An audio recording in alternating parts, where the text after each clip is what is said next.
We believe there's a window of opportunity from now into, say, the middle to end of Q1.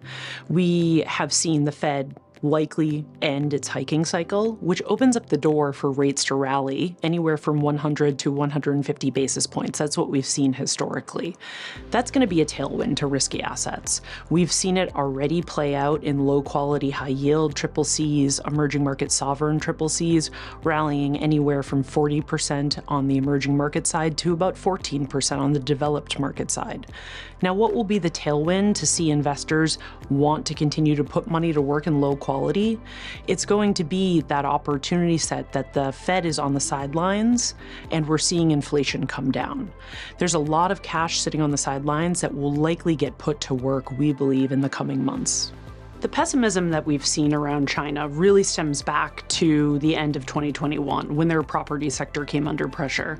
Now, that pressure still remains to this day, despite the amount of stimulus that the PBOC has pumped throughout its economy. We believe what you need to see is really investors beginning to borrow again in their underlying economy before you can start to see growth there.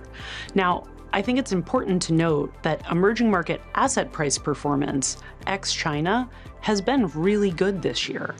And what we would like to see going forward, to see flows come back into emerging markets on a more broad base, is to start to see growth targets begin to recover in China. And we believe that underweight in many investors' portfolios to China will come back into play, and then that will really flourish across all emerging markets. We believe the biggest risk to watch in 2024 is going to be consumer spending patterns. We've already seen the consumer under an incredible amount of pressure year to date. As we look at consumer spending patterns, as of now, only the top 1% of consumers have spending levels that match that pre-pandemic.